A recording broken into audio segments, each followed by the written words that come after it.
It's my feel-good breakfast show.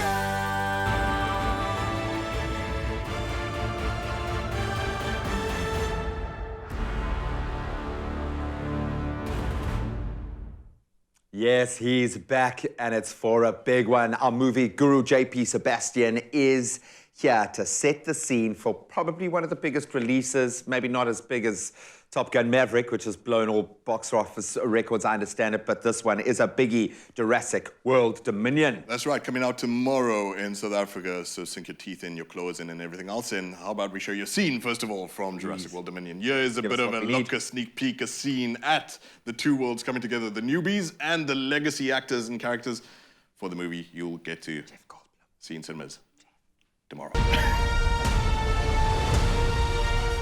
We gotta go. Gonna have to break a window to get inside that thing. Hope nobody's afraid of heights.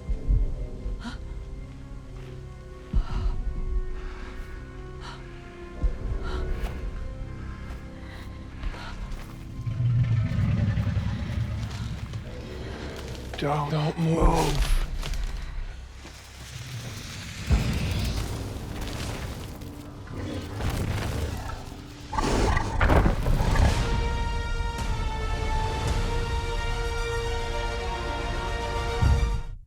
Oh my word. The question is, who holds Dominion? Dun, dun, dun. And how confident does Graham feel after all these years? So what? Top Gun comes back last week. It was like 30 years since Top Gun came out. Oh my goodness.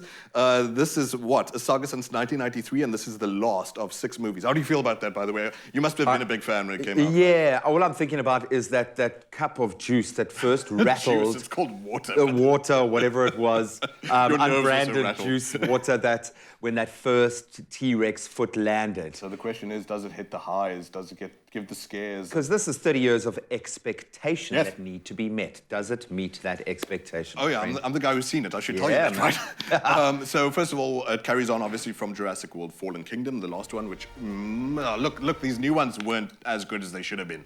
And they were trying something there, and it was interesting, the whole haunted house thing and whatever.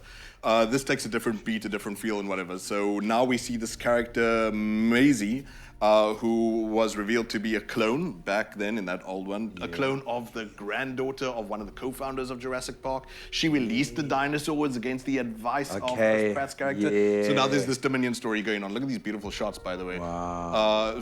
The word... Well, the dinosaurs look good, at least. Dude, the dinosaurs look great. Okay, so now they're all over the world. Next point is that I have to make is what Graham's saying there correctly, is that the CG, which we're all usually worried about. How do you make CG feel like it's immersive? How do you make it feel like it's actually set in the world? And real. It actually goes the distance with this. The CG is good, and there's a good blend between CG and animatronic, which is to say puppeteering. And which is also, I think, part of the history of Jurassic Park. and how it felt so tactile, right? How it get into your nervous system.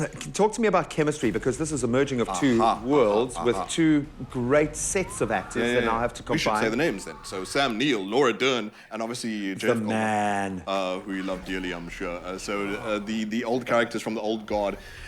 Colin Trevorrow, the director of this movie, was actually the guy, by the way. Oh, whatever, I'll get into this bit later. Nah, I'm jumping ahead with myself. Let's talk about the legacy. So the main worry that people might have here is like Star Wars. They brought back Han Solo, they brought back, Leia, etc.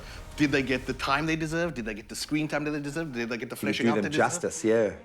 Every character from the old Jurassic Park movies, I think, was done justice in Jurassic World Dominion. They're given the care and the attention that they deserve. They're not just treated as side pieces, you know? They're not just treated like, oh, these are the It's not an nostalgia ode guys. to, yeah. They'll see it on the poster, they'll buy the tickets for this reason kind of thing. They're given virtually half the plot to themselves. That scene, that scene, by the way, her submerging herself in the water, poop scary. Yeah, it looks it. I'm not even, everyone's got their own monsters they prefer. Some people like zombies, some people like Draculas. Dinosaurs, I love as much as anyone else, but they're not my go-to. But that scene, Bryce Dallas Howard really put the hooks into me. It was very, very tense kind of stuff.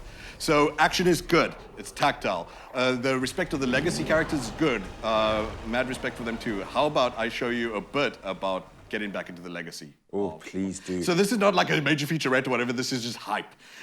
This is just to get your excitement going for tomorrow. So I'm ready for the hype. Look at some hype for Jurassic World Dominion.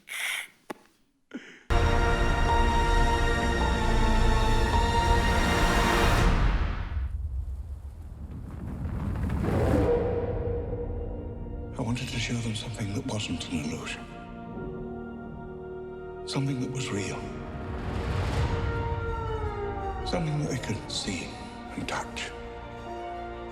Creation is an act of sheer will. Life will find a way. Humans and dinosaurs can't coexist. We created an ecological disaster. Ellie Sattler. Alan Grant.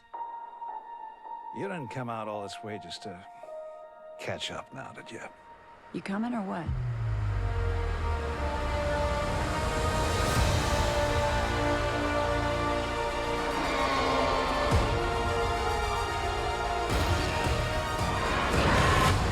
We're racing toward the extinction of our species. We not only lack dominion over nature, we're subordinate to it. Come back. I always come back. Don't move. Bigger. Why do they always have to go bigger?